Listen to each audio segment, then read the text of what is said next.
Will sits in the gloomy quiet of his apartment, the weight of Luna's secret pressing down on him. He has always prided himself on being strong, on navigating crises with a cool head, but now his composure cracks.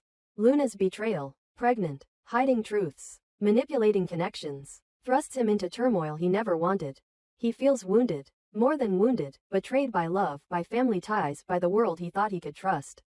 He paces, stares at his phone, the unanswered messages from Luna, the silence from Elektra, the demands of Lee Finnegan and the whispers among the powerful players. He is trapped between loyalty and self-respect, manipulated by forces far beyond his control. Elektra, meanwhile, is a storm. She moves through her day with anger coiled inside her, grief surfacing in unpredictable surges. She confronts Luna, demanding answers. Luna's evasions only inflame her more.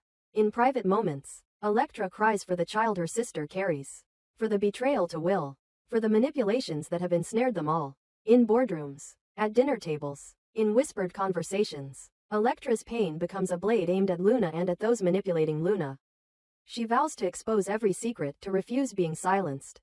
She holds Will's name on her lips, oscillating between wanting him close and wanting to lash out. In the days that follow, the fragile peace among the Forresters, the Spencers, and the Finns begins to fracture. Will spirals, nights without sleep, shots of anger, pleading texts that go unanswered. He's torn. Should he confront Luna publicly? Should he seek Elektra's forgiveness? Should he retreat entirely? He senses the pulling strings, Lee, Sheila, Ridge, Brooke, all with stakes and agendas. He refuses to be a pawn any longer. Elektra, in her fury, launches a small but fierce campaign. She leaks rumors to trusted allies that Luna's unborn child may bind Will forever to her, tying him into relationships he would rather avoid. She confronts Lee Finnegan, accusing her of enabling lies. She corners Ridge, reminding him that Luna has acted in the shadows. People listen, because Elektra's rage carries sincerity, because she is young and raw in a way the older generation forgot how to be. Her voice becomes a rallying point for those tired of manipulation. For Will, for herself, for anyone caught in the webs of the powerful. Then comes the moment of decision. Will and Elektra meet at twilight in a secluded garden on the Forrester property. Petals drifting, air thick with tension. Neither is calm, neither is neutral. Their eyes lock, wounds raw. Elektra's voice shakes as she says, "If we don't choose now, the choice will be made for us." Will replies with a harsh edge, "I don't want to lose you. But I can't stay bound by lies." They stand at an open door. Which way will they walk? They decide, together, to step into open air, to refuse secrecy and manipulation. Their open-ended ending is not a surrender, it is a manifesto. They vow to each other, "We will live openly. We will speak truth. We will not bow to the machinations of giants." Elektra will publicly confront Luna, push for paternity tests, bring cameras, demand statements. Will refuse backroom deals, reject shadow control. They become a youthful counterbalance to Ridge's grand moves, to Brooke's efforts to hold the center, to Hope's heartbreak over Liam, to the Forrester-Spencer power plays. Their alliance is raw, their edges jagged, but their clarity sharp. In scenes that follow, when Ridge tries to leverage Luna as a pawn in his conflict with Brooke, Will, Elektra intervene. When Lee demands silence, Elektra retorts with audacity. Luna is forced onto the defensive. The older generation is startled. A pair of young fighters has emerged to push back, to resist manipulation. They threaten the lords of Forrester, the matriarchs and patriarchs who assumed their will could be absolute. Will's heartbreak turns into resolve. He tells Luna, publicly, "If your love meant me, you would have told me." Elektra shouts, "No one gets to decide our silence but us." The press listens. The company board watches. Brooke, Ridge, Lee, Sheila, all tremble at the disruption.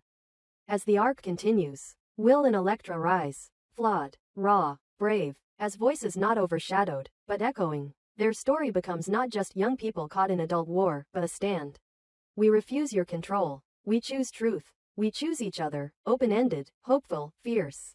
Ridge stands alone in the expansive Forrester Creations design studio late at night, the city lights shimmering behind him through the glass walls.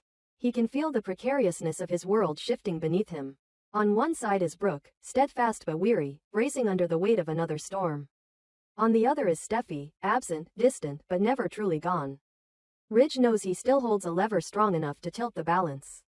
A bold move to bring Steffi back into the center of the Forrester legacy. And perhaps even his heart. Ridge's plan is subtle, strategic, and dangerous. He begins quietly laying the groundwork.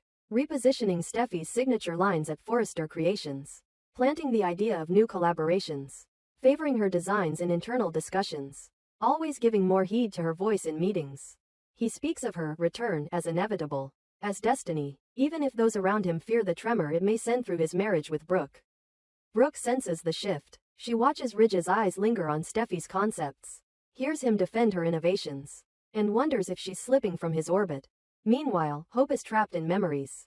The rooftop, the way Liam looked at her that night, the ghosts of what was and of what might have been. She is engaged to Carter now and outwardly committed, but inside, she is fractured. Every waking moment, she feels pulled back toward Liam, haunted by their past, by their love, by what still lingers between them. The Thope possibility with Thomas Hope, feels less plausible by the hour. Because Liam's memory and their history stalk every quiet moment, she confides occasionally in Brooke, who, with maternal worry, cautions her not to let her heart wreck the security she's worked so hard to build. But Hope can't silence the echo of Liam's voice. In the background, Luna's secret looms like a bomb ticking. Luna is pregnant, a revelation that strikes Brooke and Ridge like a betrayal. Whispers swirl that will maybe the father. Elektra confronts Luna, reeling. Lee Finnegan fumes, realizing how deeply Luna's deception might wound the Forrester-Finnegan-Spencer web. Sheila hovers, protective, calculating. If Luna's baby is Will's, the paternity confirmation could rip apart alliances and reopen old wounds. Ridge is forced to respond, wrath, confusion, protectiveness all battling in him. Brooke stands behind him, but the crack in their unity widens. Does Ridge move to shield Brooke? Or does he move to rescue Steffi? Then there's Taylor. Her health crisis creeps closer, casting long shadows across the edges of Ridge's mind and home. Taylor, once so fierce and capable, now fights for strength, for life. Ridge's love for Taylor is undeniable and painful. Every time she coughs, every doctor's visit, every tremor of weakness, Ridge's heart twists. Brooke knows this. She senses Ridge's torn devotion. If Taylor falters, if she slips further, Ridge may feel compelled to reach out to the woman who once stood next to him through so much. Steffi. The dynamics of Ridge tremble, threatened by illness and the pull of an old love. In the coming 2 weeks, Ridge makes his move, a public collaboration announcement between Forrester and Steffi's design aesthetic. It's framed as celebration, reunification, a revival. The Forrester board is taken aback. Brooke reels. Steffi, hearing rumors, tests the offer's sincerity. Ridge promises her not just creative space, but key influence, and hints that there's no future for Forrester Creations without her brilliance at the center again. The move is audacious, a way to draw Steffi back, not just professionally but emotionally. Hope, in parallel, edges toward a breaking point. Carter's proposal, their engagement, once a promise, now feels like a cage. When Carter suggests they fix a wedding date, Hope hesitates. She uses Beth's dance recital as an excuse to push back. Carter, eager to proceed, tolerates the delay but watches her closely. Meanwhile, Hope's mind drifts to that rooftop, to Liam's face, to the weight of what she left behind. She journals in secret, revisits old photos, calls Liam under the guise of business or friendship, always seeking closure, always risking confusion. Her inner battle becomes external. Carter senses distance. Friends whisper. Brooke fears the worst, that Hope will abandon Carter not because she stops loving him, but because she can't stop loving Liam. Then comes a twist. Steffi reaches out to Hope. Their relationship, always complicated by Liam, reactivates under crisis. Liam is rumored to be dealing with complications, moments of memory loss, sudden lapses. Steffi approaches Hope for help, with Kelly, with Liam, with stability. Despite their rivalry, Steffi admits she needs Hope now. Hope is hesitant, but she doesn't refuse. In doing so, she steps onto shaky ground. She's helping Liam's family. She's connecting with Steffi again. And in helping him, she risks reopening every wound she thought she buried. Luna's dramatic confrontation arrives in the middle of this romantic storm. She confronts Steffi. You think you're so perfect. Revealing that she's carrying more than just a secret. She traps Steffi, holding her captive until Taylor and Sheila arrive in a tense rescue. In that moment, Ridge, Brooke, and the others are forced to face Luna's motives, her alliances, and the damage she could do to their world. Taylor, despite her weakness, insists on being involved in planning the rescue.